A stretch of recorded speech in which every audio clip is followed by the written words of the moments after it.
HSC 26 ব্যাচের ঢাকা, রাজশাহী, কুমিল্লা, দিনাজপুর এবং ময়মনসিংহ বোর্ডের যে স্টুডেন্টরা আছো তারা মনোযোগ সহকারে এই ভিডিওটা দেখবা, কারণ এই ভিডিওতে তোমাদের বোর্ডে আইসিটি অধ্যায় 1-এ কোন টপিকগুলো গুরুত্বপূর্ণ এইগুলো আমি প্রমাণ সহ দেখাই দিব। তো আমরা যদি প্রথমেই 2019 থেকে 2025 সাল পর্যন্ত বোর্ড প্রশ্নগুলো অ্যানালাইসিস করি, এই অ্যানালাইসিস করে দেখা যাচ্ছে যে আমাদের ঢাকা বোর্ড, রাজশাহী বোর্ড, তারপরে কুমিল্লা বোর্ড, দিনাজপুর বোর্ড এবং ময়মনসিংহ বোর্ড সহ মাদ্রাসা বোর্ড, এই বোর্ডগুলোতে অধ্যায় 1 থেকে সবচেয়ে বেশি প্রশ্ন আসে আমাদের আর্টিফিশিয়াল ইন্টেলিজেন্স এবং রোবোটিক্স যে টপিকটা আছে এই টপিকটা থেকে। কারণ কি, তুমি যদি দেখো ঢাকা বোর্ডে আমাদের 2019 থেকে 2025 পর্যন্ত 4 বার জ্ঞান আমাদের প্রয়োগমূলক এবং উচ্চতর দক্ষতামূলক প্রশ্ন এটা থেকে আসছে। অর্থাৎ আমরা যদি গরুর ঘ এবং ঘোড়ার ঘ বলি, আমাদের 4 বার ঢাকা বোর্ডে এটা থেকে প্রশ্ন আসছে। তারপর রাজশাহী বোর্ডে 3 বার, এছাড়া কুমিল্লা বোর্ডে 2 বার, দিনাজপুর বোর্ডে আবার এইটা থেকে প্রশ্ন আসে নাই। তার মানে দিনাজপুর বোর্ডে যে স্টুডেন্টরা আসো তোমরা তাহলে দেখতেছো যে তোমাদের বোর্ডে কিন্তু এই টপিকটা থেকে প্রশ্ন আসে নাই, তবে এই টপিকটা কিন্তু গুরুত্বপূর্ণ তোমাদের বোর্ডের জন্য। আমি আরো তোমাদের অনুধাবনমূলক জ্ঞানমূলকে দেখাই দিব। তারপর যদি দেখি আমাদের ময়মনসিংহ বোর্ড, এখানে কিন্তু 3 বার এই টপিকটা থেকে প্রশ্ন আসছে, সাথে মাদ্রাসা বোর্ডে 1 বার। তারপর আমি যদি দেখি ক্রায়োসার্জারি, ন্যানো টেকনোলজি এবং মহাকাশ অভিযান 2019 থেকে 2025 সাল পর্যন্ত তোমাদের আমি যদি দেখি আমাদের প্রয়োগ এবং উচ্চতর দক্ষতামূলক এগুলোর মধ্যে ঢাকা বোর্ডে 1 বার আসছে, রাজশাহী বোর্ডে 2 বার আসছে, কুমিল্লা বোর্ডে 1 বার, দিনাজপুর বোর্ডে আসে নাই। তাহলে তোমরা কিন্তু দেখতেছো কুমিল্লা বোর্ড এবং দিনাজপুর বোর্ড তোমাদের জন্য কোনগুলা গুরুত্বপূর্ণ তোমরা এই নাম্বারগুলো দেখলেই বুঝতে পারবা। তারপরে যদি দেখি যে বায়োমেট্রিক্স, বায়ো ইনফরমেটিক্স এবং জেনেটিক ইঞ্জিনিয়ারিং, এইটা আমাদের ঢাকা বোর্ডে 1 বার কিন্তু রাজশাহী বোর্ডে 2 বার আসছে।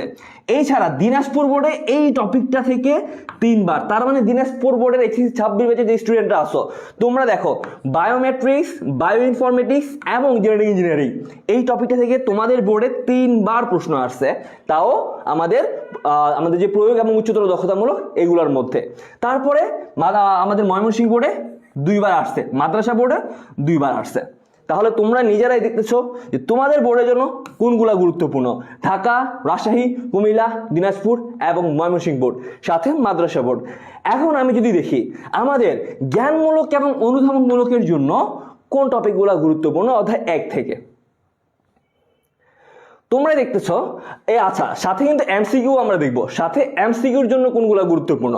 তোমরা দেখো যে ভার্চুয়াল রিয়েলিটি, আর্টিফিশিয়াল ইন্টেলিজেন্স এবং রোবোটিক্স এই টপিকটা থেকে তোমাদের ঢাকা বোর্ডে 8 বার, রাজশাহী বোর্ডে 10 বার, কুমিল্লা বোর্ডে 8 বার, দিনাজপুর বোর্ডে 5 বার, ময়মনসিংহ বোর্ডে 8 বার। তার মানে এই টপিকটা তোমাদের এই বোর্ডগুলোর জন্য খুবই গুরুত্বপূর্ণ।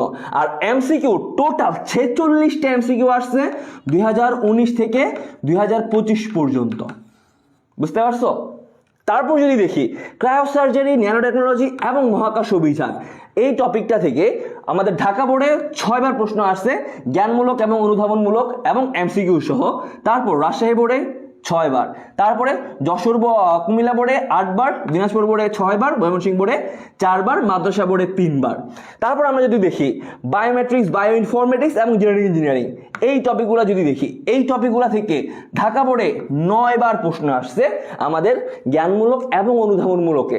তারপরে রাজশাহী বোর্ডে 4 বার আসছে। তারপর আমি যদি দেখি কুমিল্লা বোর্ডে 5 বার, দিনাজপুর বোর্ডে 12 বার, দিনাজপুর বোর্ডে 12 বার এই জ্ঞানমূলক অনুধাবনমূলক এমসিকিউ আসছে শুধুমাত্র এই টপিকটা থেকে। তার মানে এগুলা কিন্তু 3 স্টার দেওয়া, দেখছো এগুলা 3 স্টার দেওয়া তোমাদের জন্য, যেগুলো গুরুত্বপূর্ণ এখানে পাশে স্টার দিয়ে দিছি আমি। তাহলে আমাদের Dhaka board, Rajshahi board, Comilla board, Dinajpur board, Mymensingh বোর্ডের যে স্টুডেন্টরা আসো অধ্যায় 1 এর জন্য পাশে যে 3 স্টারগুলো দেওয়া টপিকগুলো আছে এই টপিকগুলো একটু ভালো করে পড়বা তাহলে। আর তোমাদের এই টপিকগুলোর সম্পূর্ণ ক্লাস তোমরা পাবা আমাদের এফআরবি 4.0 কোর্সে।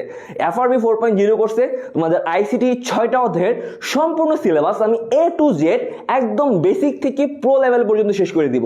তো তোমরা যারা যারা এখনো ভর্তি হও নাই প্রথম কমেন্ট চেক করে এখনই দ্রুত ভর্তি হয়ে যাও। আর যাদের যাদের এরকম সাজেশনমূলক ভিডিও দরকার তোমরা এখনই ভিডিওটা নিজের টাইমলাইনে শেয়ার করে আমাদেরকে সাপোর্ট করো। ইনশাআল্লাহ প্রতিটা অধ্যায়ে এরকম সাজেশন ভিডিও আমি তোমাদের জন্য নিয়ে আসবো।